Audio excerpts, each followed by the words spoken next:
늘 그 사랑의 전화에 대해서 굉장히 오래전에 듣고 있었고, 또 오늘 처음 방문하면서 상당히 오는 입구부터 아주머니, 할머니들이 성편 오늘 나누는 날인 것 같았어요. 그래서 굉장히 즐거워하시고, 또 들어오면서 보니까 구석구석을 굉장히 하나도 빈 공간 없이 아주 굉장히 짭짤하게 사용하시는 그것을 보면서 참, 굉장히 애누리 없이 치밀한 사랑의 전화구나, 이런 느낌을 받았습니다. 오늘 제가 샌드플레이 세라피에 대해서 말씀을 좀 자세히 드리고 싶었고요. 그렇지만 이 샌드플레이 세라피의 가장 근간을 이루는 이론에 대해서 잘 아셔야만 상담 이론을 적용하실 수 있으시거든요. 그래서 제가 91년도에부터 칼 구스타브 융이라는 심리학자에 대해서 상당히 개인적으로 좋아하고, 또 이 이론에 대해서는 무척 소중하게 생각하는 사람 중에 한 사람입니다.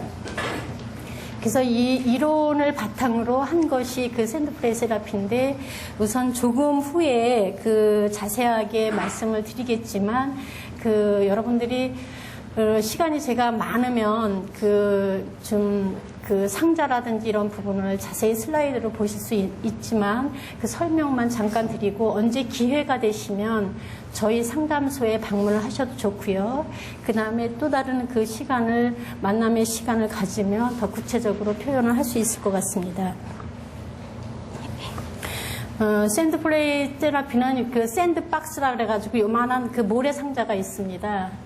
모래상자가 있고, 주변에 굉장히 아주 다양한 종류의 피규어들이 있습니다. 그러니까 인형들이죠. 그리고 아주 각양각색의 일상에 생활할 수 있는 곳들이 쭉 되어 있습니다. 그래서 그 부분의 것을 내담자와 상담자가 함께 이루어가는 그러한 작업이거든요. 우리가 상담을 하게 되면 우리가 처음 만나는 것부터 시작해서 상담의 종결에 이르기까지 내담자와 상담자의 관계에 있어서 상당히 중요한 관계 형성이 중요하지 않습니까?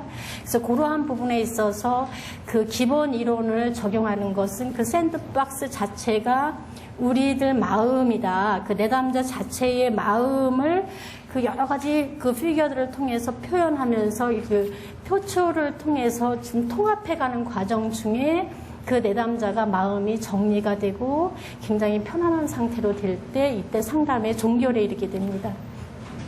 그래서 이 이론에 대해서 우리가 하고 있는 것이 바로 융의 이론이기 때문에, 오늘 제가 말씀드릴 수 있는 것은 전반적으로 융의 이론을 가지고 말씀을 드리고, 이 이론에 대해서 여러분들께서 확실히 좀 감지하시고, 또 이 이론을 더 깊게 하시고 싶으시다면 각 서점에 가시면 융에 대한 책이 굉장히 많이 나와 있습니다. 그래서 융 이론은 거의 21세기의 심리학이라고 말할 수 있을 정도로 지금 상당히 많은 부분에 우리들의 마음을, 공감을 형성할 수 있는 그러한 이론 중에 하나입니다.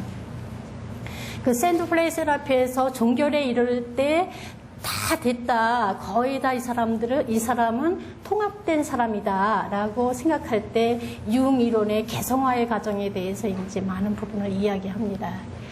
그래서 융을 이제부터 지금 자세히 설명을 좀 드린다면, 융과 프로이드, 그러니까 여러분들이 프로이드에 대해서는 많이 아시고 계실 것입니다. 지금 제가 소개받기로는 여러분들이 상담 자원봉사자이시라고 설명을 들었기 때문에 이미 심리학에 있어서 프로이드 이론은 많이 접하셨으리라고 생각이 됩니다. 프로이드가 우리나라, 전 세계적으로 상당한 부분에 공헌을 한 것은 우리들 인간의 마음 속에 의식과 무의식이 있다라고 표현한 것이지요. 그래서 여기에서 융도 인간의 무의식이 있다라는 것에 융 자신이 프로이드에게 무척 큰 감명을 받았습니다. 왜냐하면 융 역시도 프로이드의 무의식에 대해서 깊이 자기도 인간의 마음 속에는 의식과 무의식이 있다라는 것을 크게 갖고 있었기 때문이죠. 그러면서 굉장히 절친한 사이가 되면서 그 프로이드 역시 융을 자기의 수제자로 삼으려고 노력을 했고, 그러면서 한동안은 그 프로이드와 융은 절친한 사이로 연구를 같이 해가면서 인간 마음속에 있는 의식과 무의식에 대해서 같이 연구를 했습니다. 이 두 사람이 어느 정도 계속 연구를 하다가 결별을 하게 되는데, 어느 시점이냐 하면 프로이드는 인간의 무의식 속에 있는 것은 인간 내면 속에, 무의식 속에 심층적인 그 부분에 성 에너지가 거의 다 차고 있다라고 설명을 한 부분이고요. 융에 있어서는 그렇지 않다. 인간의 의식과 무의식은 있지만 무의식 속에 모든 인간 자신이 가지고 있는 억압된 것이라든지 그동안 그 개인적인 부분이든 집단적인 부분이든 갖고 있던 것이 무의식 속으로 떨어졌을 때 무의식의 층을 이루는 것이지 꼭 성에너지만은 아니다. 이렇게 그 이론의 부분에 있어서 이제 그 두 부분으로 나뉘어지면서 이 융과 프로이드가 결별을 하게 됩니다. 그러면서 이제 융이 독자적인 길을 걷는데, 우리가 오늘 깊이 생각해야 되는 것은 융 자신이 인간 무의식에 대한 부분, 그러니까 나 자신에 대한 무의식의 부분에 대해서 이제 들어가면서부터 시작이 되는 것입니다. 융이라는 분은 이제 그 스위스의 쥐리히 대학에서 상당히 높은 지위에 이제 있게 됩니다. 그렇지만 이분이 그 자기의 연구를 위해서 이제 그 직책을 놓고 그 스위스의 호반의 도시로 떠납니다. 그래서 굉장히 조용한 곳에 가서 연구를 하게 되면서 이 개성화의 과정의 이론이 그때 돌출이 됐습니다. 그 개성화의 과정에 있어서 이제 우리가 볼 때 다시 이제 의식과 무의식에 대해서 제가 나눠드린 그 자료를 보시면 되시겠습니다. 이러한 그림도 보시고요. 여기 보면은 그 인간의 마음에는 어떠한 것들이 있는가라고 그 굉장히 아주 큰 원이 있지 않습니까? 그 옆에 그 자료 보시면 그 나눠드린 그 자료에. 그래서 이렇게 하얀 부분이 있죠. 자아, 에고라는 부분이 있고, 그 밑에 이제 그 아주 중요한 동그란 그 핵이 보입니다. 그 부분은 셀프라고 이야기를 했습니다. 그래서 여기에서 보면 인간의 마음은 동그랗는데 굉장히 광범위하다. 그런데 여기에 그 표면의 부분, 이렇게 하얀 부분은 의식이다. 그런데 아주 굉장히 그 커다란 원안의 하얀 부분은 아주 조그맣죠. 그래서 여기에 에고는 이 의식의 영역의 중심이다. 그래서 내가 무언가에 관해서 알고 있을 경우에만 의식인 것이죠. 그 다음에 커다란 원안에 중핵이 있습니다. 이것이 셀프이고, 이 셀프는 우리 마음의 핵이며 동시에 그 전체적인 우리 마음 전체의 중앙에 있다. 그래서 이 셀프는 우리 마음 속에 있는 모든 무의식 층에 있는 것을 조절하고 이러한 가운데서 꿈이 산출한다. 이렇게 표현이 되어 있습니다. 그 나눠드린 자료를 다시 한번 보시겠습니다. 여기서 인간의 마음에는 어떠한 것들이 있는가? 우선 에고라는 것이 있는데 에고가 없는 정신이 있을 수 없다. 그렇지만 누구나 어떤 사람이든지 에고가 강하든 약하든 에고는 가지고 있다. 그 에고의 둘레에는 바로 그 의식이라는 것이 있는데, 의식이라는 것이 무엇이냐면 내가 오늘 여기에 지금 강의를 하고 있고 우리가 지금 사랑의 전화에 와 있다. 이런 거는 전부 의식입니다. 그래서 지금 오늘 아침에 어떠한 일, 그 다음에 어제 그제 계속해서 생각나고 있는 것은 다 의식입니다. 내가 어렸을 때 아니면 내가 과거에 어떤 일이 있었는데 생각이 나는 것은 의식입니다. 그렇지만 생각이 나지 않는 모든 것들, 내가 어린 시절에 수많은 것들이 있었는데 지금은 생각해낼 수가 없거든요. 그러한 것은 무의식의 층이 이미 떨어져 있다는 것입니다. 그래서 에고, 의식은 지금 내가 생각할 수 있는 모든 것은 의식이고, 그 의식의 중심을 역할을 하는 것이 에고 자아이다. 이렇게 보시면 되겠습니다. 그래서 우리가 볼 때 융은 의식은 마치 인간의 이 피부와 같다. 그래서 그 밑에, 그 피부 밑에 있는 부분은 굉장히 미지의 영역이 거기에 있는데 그것이 바로 무의식이다. 우리가 무의식 그러면은 말 자체가 굉장히 부정적으로 보이지만 그렇지 않다. 무의식은 어떤 이름을 붙일 수 없기 때문에 무의식이지 굉장히 아주 거대한 바닷속과 같다. 그래서 우리가 인간의 마음속에 그 무의식은 그 바닷속에 그 아름다운 산호 뭐 굉장히 좋은 것들이 많이 있는 반면에 또 바닷속에는 뭐 시체 썩은 것도 있고 굉장히 많은 부분에 그 보기 흉한 것들도 많이 있습니다. 그래서 우리들 마음속에는 굉장히 아름다운 것도 많이 있지만 우리들 마음속의 무의식 층에는 내가 보기 싫은, 내가 생각하고 싶지 않은 여러 가지들이 섞여서 이렇게 떨어져 있다, 이렇게 생각을 하시면 되시겠습니다. 그래서 이 책자 그 밑에 보시면 내가 아는 세계가 의식이라면 내가 가지고 있으면서 내가 아직 모르는 정신 세계를 무의식이라고 한다. 그래서 에고에 속하지 않으면서 또 에고와 아직 연관되지 않은 것, 이러한 부분, 그러니까 이러한 부분에 내 마음속의 내용들을 통틀어서 무의식이라고 부른다. 그래서 좀 전에도 말씀드렸지만 무의식이라는 말 자체가 썩 좋게 들리지는 않죠. 그렇지만 이 무의식은 상당히 중요한 나의 미지의 정신세계이다.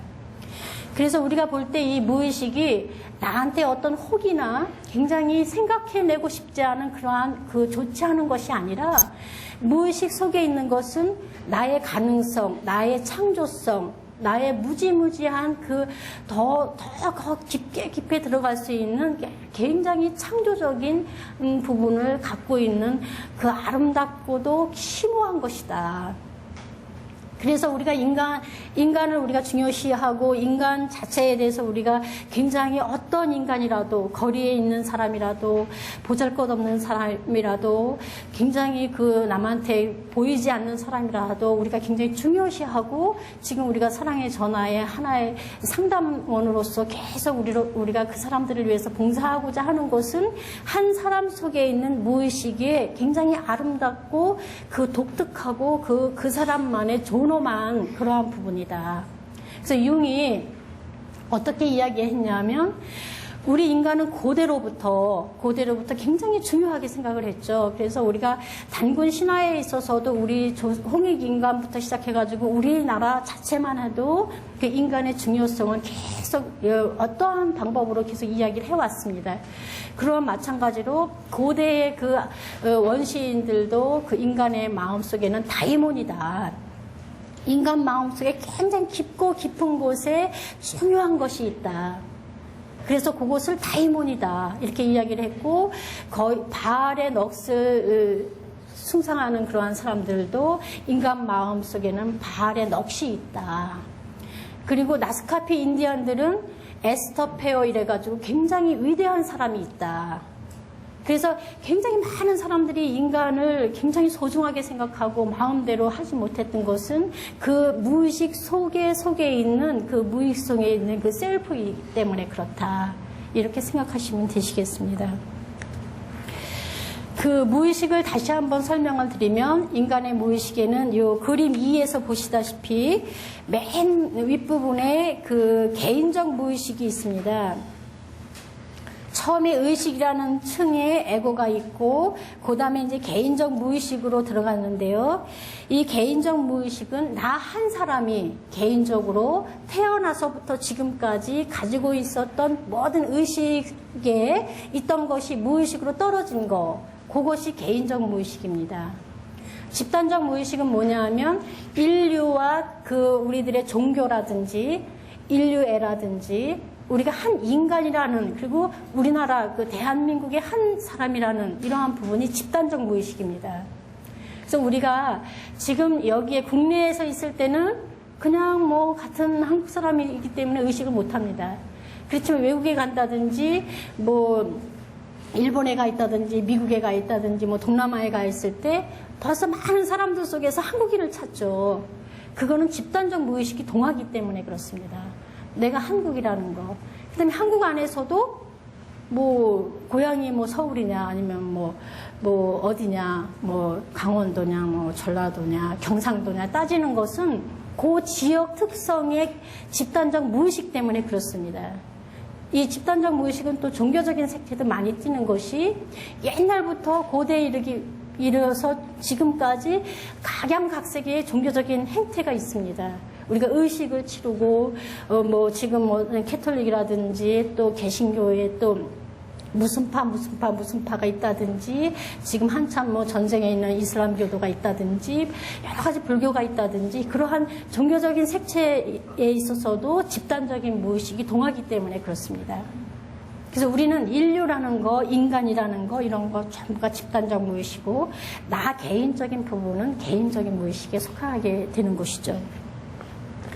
이렇게 보면서 이제 그 개인적 무의식, 집단적 무의식 속에 그 가운데에 이제 중앙의 아주 있는 것이 셀프.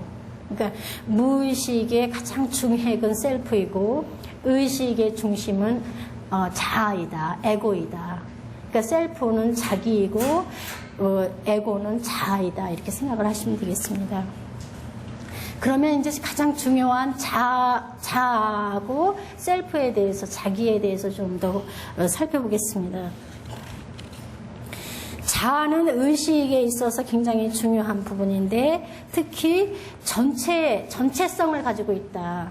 이렇게 마치 뭐와 같으냐 하면, 내 마음속의 무의식이 가능성이 아무리 많다 하더라도 의식의 자아가 그것을 깨닫지 못한다면 내가 내 속에 있는 무한한 가능성을 이렇게 표출시키지 못한다는 것이죠. 다시 말씀드리면 내가 굉장히 그 예술적인 재능을 많이 가지고 있는 사람이다. 그런데 이 예술적인 재능을 의식의 자아가 이 부분이 들춰내주지 않는다면 이거를 발휘할 수가 없다는 거죠. 굉장히 우리들 마음속에는 어떠한 부분에 그 무의식층의 가능성이라든지 창조력이 많이 내재하고 있다. 그런데 이 부분에 대해서 이 부분을 실현시킬 수 있는 것은 에고이다, 자아이다. 마치 뭐와 같으냐면 우리가 소나무의 씨앗이 그 땅에 딱 떨어졌을 때 이미 그 씨앗 자체는 굉장히 무궁무진한 그 20년이나 15년 후에 커다란 소나무가 내포하고 있죠. 씨앗 자체에. 그런데 그 씨앗 자체는 이미 무한한 가능성을 가지고 심겨졌어요. 심겨지고 계속 크면서 이미 씨앗 자체가 전체적인 소나무를 아주 응축하고 있는 거죠. 그러니까 다시 말하면 그 엑기스가 그 씨앗 안에 이미 가지고 있죠. 그런데 그 부분을 자아가 계속 그 씨앗이 가지고 있는 부분을 알아차릴 때 자기의 이 다음에 커다란 그 소나무의 멋있는 부분을 실현시키는 거, 이것은 자아가 하는 것입니다. 그러니까 다시 또 말씀드린다면 우리가 한 인간이 가지고 있는 굉장히 깊고 깊은 무한한 가능성을 에고가, 자아가 잘 의식하고 이것을 전부 자꾸 실현해 갈 때 그것이 바로 개성화의 과정이다.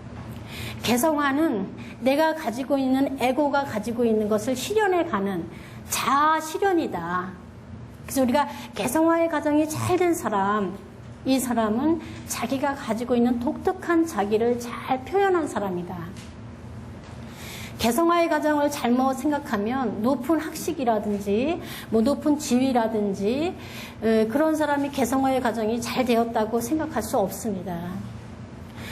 시골에서 계속 학교 문전에도 못 갔지만 밭을 일구고 계속해서 농사를 지은 한 안악도 개성화의 과정이 잘 된 사람이 있습니다. 우리가 생각할 때 그 개성화의 과정은 우리가 이 사람은 굉장히 원만한 사람이고 이 사람은 굉장히 온전한 사람이다. 완전한 사람은 없죠. 온전한 사람이다 라고 하는 것의 그 척도를 우리가 생각하는 사회적인 규범이라든지 우리가 생각하는 사회적인 지위라든지 우리가 생각하는 사회적인 명성에 둔다면 그것은 잘못된 생각입니다. 왜냐하면 우리 개개인이 가지고 있는 이 부분은 누구와 비교해서 되는 일이 전혀 아닙니다. 우리가 한 인간이 자기 통합을 잘 해간다는 것은 내가 다른 사람과 비교해서 저 사람보다 내가 나아져야 되겠다라는 것은 무용지물입니다. 우리가 인생을 살아가면서 우리가 상담을 해가면서 우리가 내담자를 만날 때 가장 중요하게 생각하는 것은 이 사람 개인이지, 이 사람이 어떤 사람보다 못났기 때문에, 이 사람이 어떤 사람보다 잘났기 때문에 우리가 거기에서 어떤 측정을 준다면 그건 잘못된 것입니다. 그것은 한 개인이 개성화의 통합이 잘 된 것이 아니라 그것처럼 무용지물이고 허무한 일이 없다. 인생에 살아가면서 우리가 내가 나의 실현을 하는 것은 나한테 중요한 것이지 다른 사람과 비교하는 것은 아무런 의미가 없다. 이것이 바로 융의 이론입니다.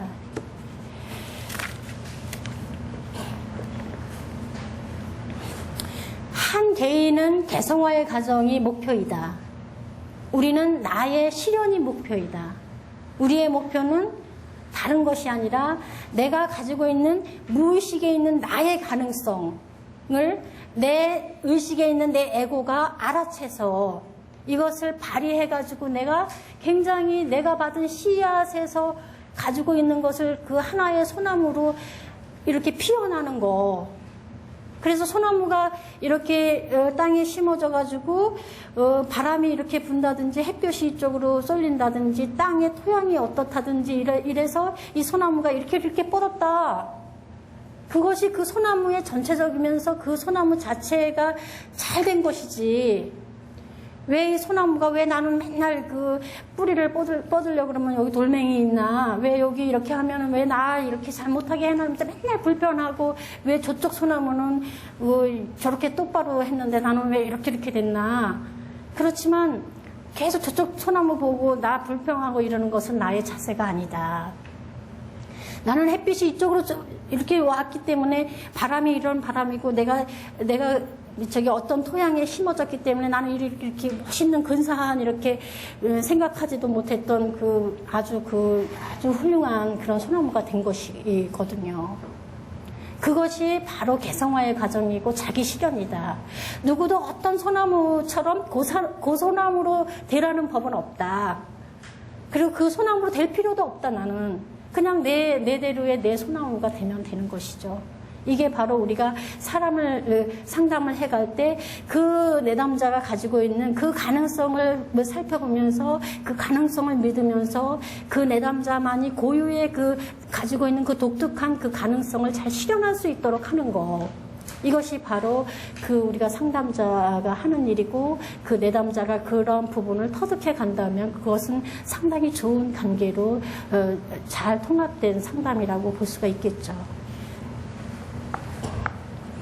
굉장히 중요한 그런 부분인데 이렇게 개성화의 과정이 잘 실현이 되려면 그 에고, 의식에 있는 에고와 내 깊이 무의식에 있는 그 셀프가 잘 만나가야 됩니다.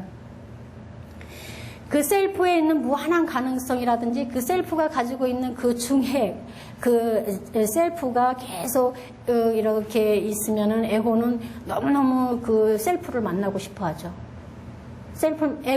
에고는 뭐와 같으냐면 라디오의 주파수에 우리가 KBS, 텔레비전, KBS 1, 라디오가 더 낫겠죠. 우리가 이렇게 계속 라디오, FM을 들어야 될까, 할까, 이러는데, 어느 딱 해가지고 그 핀포인트, 그 라디오의 그 주파수가 딱 맞추는 거. 그래서 에고는 그렇게 셀프와 이렇게 만나고 싶어 하죠.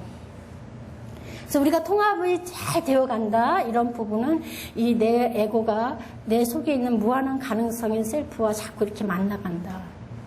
근데 정신없이 살으면 절대로 에고가 셀프를 살펴볼 수가 없습니다.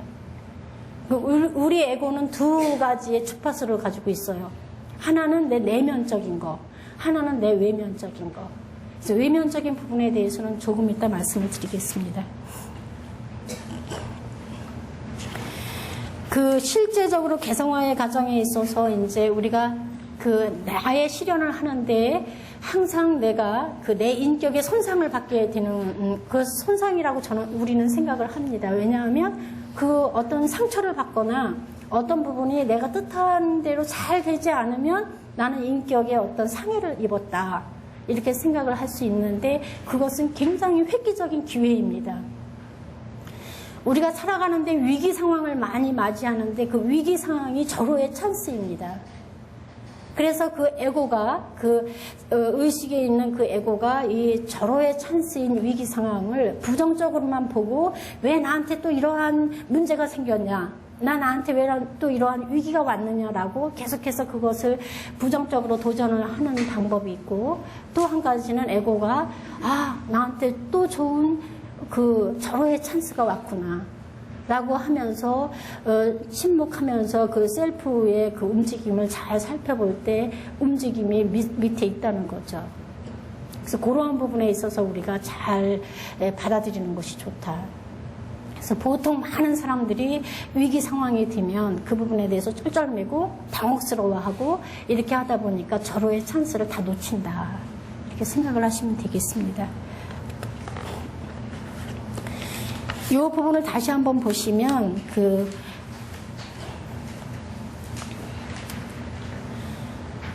요 안에는 되어 있지가 않은데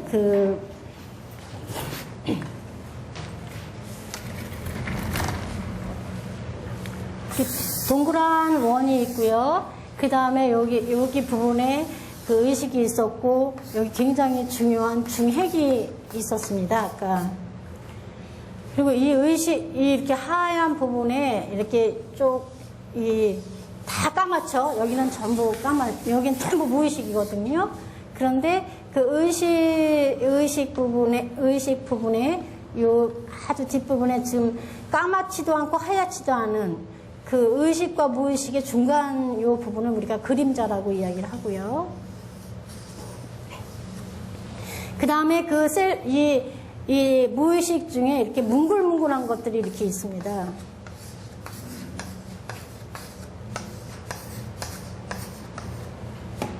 이 부분을 우리가 컴플렉스라고 이야기를 하죠. 컴플렉스 하면은 보통 열등감, 그렇죠? 나는 이러이러한 컴플렉스가 있다. 또 나는 이러이러한 컴플렉스 때문에 이런 열등의식이 있다라고 생각을 하지만 그것은 굉장히 그 부분적인 이야기입니다. 컴플렉스는 뭐냐 하면 그 감정의 덩어리입니다. 그리고 우리가 가지고 있는 그 내 인격, 그 나의 부분 인격이라고 이야기를 하셔도 되고요. 컴플렉스는 정말 내 의식인 이 에고, 여기 있는 에고와 이 의식이 이 컴플렉스를 좌지우지할 수 없습니다. 아마 여러분들이 많이 경험을 하셨겠지만 내가 많은 사람들 앞에 가서 오늘은 떨지 말아야지. 그렇게 아무리 의식적으로 생각을 하고 가도 굉장히 떨립니다. 그리고 또 내가 어떤 무엇을 할 때 오늘은 어떻게 결심을 하죠. 다시는 이런 일을 하지 말아야지. 의식적으로 굉장히 심각하게 계속 결심도 하고 통찰도 하고 하죠. 그래도 안 됩니다. 이 감정적인 것은 뭐냐 하면 내 마음 속에 있는 또 다른 내가 어떻게 할 수 없는 나의 인격이다. 그리고 이것은 희노애락 희비, 감정으로 이렇게 뭉쳐져 있는 것이다. 이렇게 생각을 하시면 됩니다. 여기서도 이렇게 보시면 컴플렉스라는 그 내용을 잠깐 보시면, 컴플렉스란 우리 생각의 흐름을 해박 놓고 우리로 하여금 당황하게 하거나 화를 내게 하거나 또는 우리의 가슴을 찔러 목매게 하는 마음속의 어떤 것들이다. 그래서 컴플렉스는 뭐냐 하면 나의 아픈 자리입니다. 나의 약점. 누군가가 나의 약점을 찔렀을 때 내가 굉장히 이렇게 화가 확 나고 그 부분은 나의 컴플렉스입니다. 그래서 이 컴플렉스 부분에 대해서 이렇게 보면 우리가 여러 가지로 생각을 할 수 있지만 컴플렉스는 하나가 아니고 여럿이다. 군집이다. 그래서 이 컴플렉스는 무수히 많은 체험들이, 내가 이제 경험했던 체험들이 무의식으로 이렇게 떨어지면서 그 무의식 속에 있는 좋지 않은 것들이 이렇게 뭉클뭉클 있는데 누군가가 이렇게 딱 찔렀을 때 나도 모르게 딱 반응하는 것이 컴플렉스입니다. 그래서 우리가 볼 때 이 내용은 열등감만이 아니다. 내가 이렇게 상갓집에 이렇게 조문을 갔어요. 조문을 하는데 우리 어머니가 돌아가셨을 때 생각이 나서 내가 울을 수가 있거든요. 눈물이 확 난다든지, 그 친구의 어머니가 돌아가신 자리에 내 어머니 생각이 나가지고 나도 모르게 가슴이 막 이렇게 움직인다든지, 또 아버지 어떤 남자분의 할아버지의 그 장례에 갔을 때 막 계속 가슴이 좀 뭉클거린다든지, 이럴 때는 우리가 뭐냐 하면은 내 마음속에 있는 우리 아버지에 대한, 아버지 죽음에 대한 이러한 부분이 동요하는 것입니다. 그래서 이 컴플렉스라는 것은 어떠한 그 부분에 있어서 내가 움직이는 것이지 그것 자체가 슬퍼서라든지 이런 부분은 아니다. 우리가 텔레비전 드라마를 볼 때라든지 어떤 영화를 볼 때 슬피 눈물이 계속 나잖아요. 이러한 부분도 내가 그 주인공의 어떤 부분이 내 마음속의 감정의 어떤 부분하고 동요하는 것이죠. 왜 어떤 사람은 요 장면을 갖고 슬퍼하는데 나는 왜 요 장면이 더 나한테 감동적인가? 그것은 그 사람의 그 컴플렉스 내용과 나의 컴플렉스 내용하고 다르다. 무의식을, 우리 인간은 무의식을 누구나 갖고 있고 이 컴플렉스를 누구나 갖고 있다. 이 세상에 어떤 인간이라 하더라도 이 컴플렉스가 없는 사람이 없죠. 왜냐하면 우리가 볼 때 이 컴플렉스는 내가 컴플렉스를 조절하고 리드하는 것이 아니라 컴플렉스가 나를 이끌어가는 수도 있어요. 그래서 내가 항상 내가 마음속에 결심을 하고 나는 오늘 어떻게 해야지, 울지 말아야지, 나는 거기 가서 흥분하지 말아야지, 내가 싸울 때 무슨 일이 있어서 거기 가가지고 도전을 할 때 아주 침착하게 해야지라고 아무리 해도 안 되는 것이 내가 내 컴플렉스를 움직여갈 수가 없다. 마치 뭐와 같으냐면 컴플렉스가 나를 가지고 있는 것처럼. 그래서 우리들 마음속에 있는 이 컴플렉스는 중요하다, 이렇게 보시면 되겠습니다. 그래서 컴플렉스를 의식화하는 것은 상당히 중요하다. 왜냐하면 컴플렉스는 내가 나의 그 감정의 덩어리 중에서도 부정적인 덩어리들이 많거든요. 그래서 이것을 내가 자꾸 뒤로 감추면 더 컴플렉스는 더 분집이 더 커진다. 다시 말해서 컴플렉스가 작은 컴플렉스를 내가 자꾸 이 컴플렉스가 나를 따라다니는 것 중에 하나 뭐냐 하면 친구가 되고 싶다.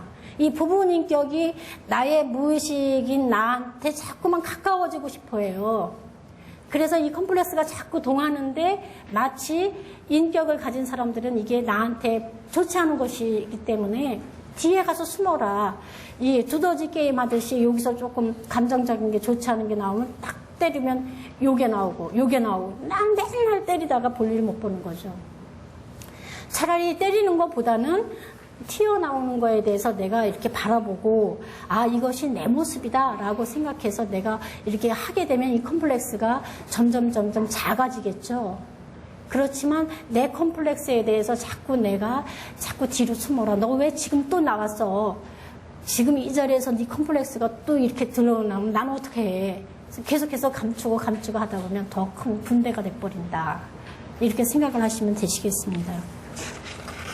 그래서 여기서 보면은 컴플렉스란 위로의 금욕이다. 사람들은 누구나 kom플렉스에 대해서 두려워하고 있어요. 나의 kom플렉스에 대해서. 근데 이 컴플렉스에 대해서 두려워할 것이 아니라 내가 컴플렉스의 공포에 떨 것이 아니라 나의 컴플렉스에 대해서 계속해서 친근감 있게 도전해 갈 필요가 있다. 이렇게 보시면 되시겠습니다. 여기서도 표현했듯이 컴플렉스란 여러 가지 편견에서 싹틀 수 있다. 그래서 우리가 컴플렉스에 대해서 의식하고 그 소화해내고 그 컴플렉스를 자꾸 바라보고 이렇게 되면 내가 점점 자기 실현, 개성화의 과정에 더 깊이 도달할 수가 있다.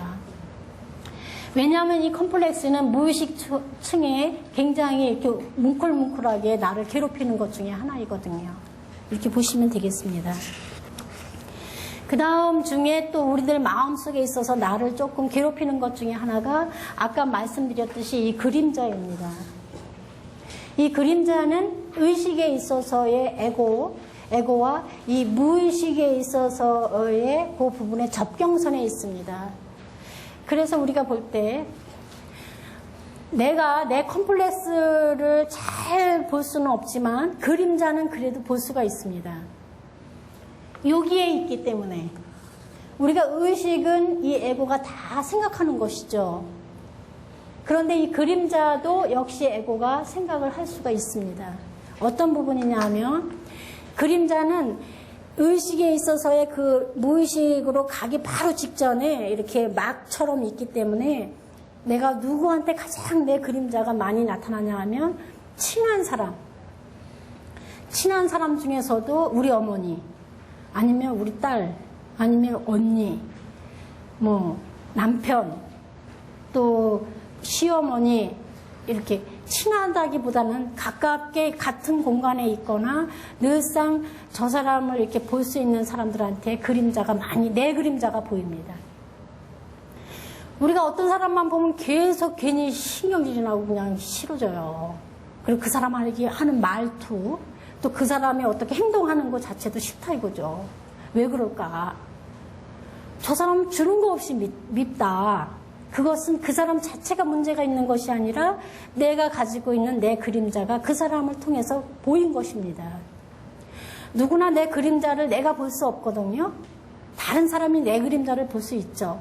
나는 그림자를 보려면 내 그림자가 계속 숨죠. 근데 언제 그림자가 싹 없어지냐면 12시 정오가 되면 그림자가 없습니다. 그림자의 속성은 뭐냐 하면 나의 이 어두운 이 부분은 햇빛을 보면은 없어집니다. 그래서 내가 상대방을 통해서 계속 기분 나쁘고 이상하게 짜증나고 저 문제가 항상 나한테는 걸린다라고 생각하는 것이 있다면 그 부분에 대해서 내가 잘 통찰해 볼 수가 봐야 되고 그 부분에 대해서 이렇게 드러내야 됩니다. 그래서 빛을 이렇게 들여다 놓으면 그림자가 싹 없어지는 것이죠. 그렇지만 이 그림자에 대해서 계속해서 불평하고 그 사람을 계속 뒤에서 험담하고 그 사람에 대한 부분에 대해서 또 이 사람한테 얘기하고 이 사람한테 얘기하다 보면 그 그림자는 점점 어떻게 되냐 하면 썩기 시작합니다. 마치 뭐와 같으냐 하면 우리가 홈이나 긍이나 이런 도구들을 창고에 오래 어두운 그 지하 창고에 가둬 놓으면 부식돼 가지고 쓸 수 없는 것처럼 햇빛을 자꾸 연장이나 이런 부분들도 자꾸 쓰고 그 기름칠도 하고 이렇게 좀 밝은 곳에 두게 되면 굉장히 그 아주 유용한 도구가 되죠. 그림자는 그러한 것입니다. 그래서 우리가 그림자의 부분에 있어서도 상당히 중요하게 이렇게 동료 사이라든지 상사와의 관계에 있다든지 이런 부분에 상당히 긴장이 된다든지 저 사람을 보면 긴장이 되고 저 사람을 보면 화가 나고 저 사람을 보면 내가 짜증이 나고 그렇다면 항상 나부터 봐라. 이것은 그 사람의 문제가 아니라 나의 그림자가 동요된 것이다. 이렇게 보시면 되시겠습니다. 그림자는 얼마나 중요하냐 하면 우리가 그 중국에서도 그 우리가 장례할 때 그 하관할 때 땅에 이렇게 시신을 모실 때 중국의 가장 중요한 것 중에 하나가 내 그림자가 거기에 이렇게 중앙에 들어가지 않게 하라. 그렇다면 나는 이미 죽은 사람이다. 전쟁에 가서도 활을 딱 쐈을 때 내가 맞지 않고 내 그림자가 맞았다면 나는 이미 죽은 사람과 마찬가지다. 그렇지만 아까 컴플렉스에 대해서도 말씀드렸듯이 컴플렉스가 없는 사람이 없듯이 그림자가 없는 사람은 이 세상에 아무도 없다. 나는 왜 이렇게 맨날 저 사람만 보면 짜증나고 저 사람만 보면 긴장되고 저 사람만 보면 화가 날까? 이거는 정상적인 사람이다. 내가 살아있는 것이다. 나는 왜 이렇게 맨날 문제가 있나? 난 이 문제 해결하면 이 문제 나오고 또 이 문제 하면 이 문제 하고 나는 도대체 왜 이러나? 그 아주 지극히 정상적인 사람이다. 다만 나의 태도는 그 그림자에 대해서 이렇게 드러내는 것이 중요하다. 나는 이거를 저 사람한테 잘 보여야 되기 때문에 저 사람한테 괜찮은 사람으로 보여야 되기 때문에 자꾸 내 그림자를 감추고 이러다 보면은 점점 더 썩는다. 그렇지만 햇빛을 자꾸 들여내면서 내 그림자를 이렇게 보여주고 할 때 상당히 좋은 그 자기 실현을 잘해갈 수 있는 사람이 된다. 그래서 누구도 이 세상에 그림자 없는 사람이 없고 누구도 컴플렉스를 가지지 않은 사람이 없기 때문에 나의 컴플렉스, 나의 그림자에 대해서 전혀 그 공포를 가지고 필요가 없다. 나는 이 사람이야. 그대로 살면 자연스러운 내 모습의 사람이 되기 때문에 그거 자체가 아름다움이다. 이렇게 생각을 하시면 되시겠습니다.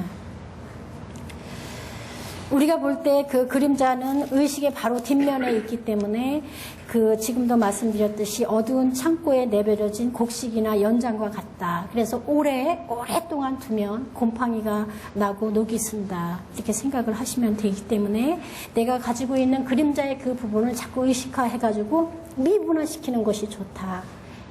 이렇게 생각을 하시면 되시겠습니다.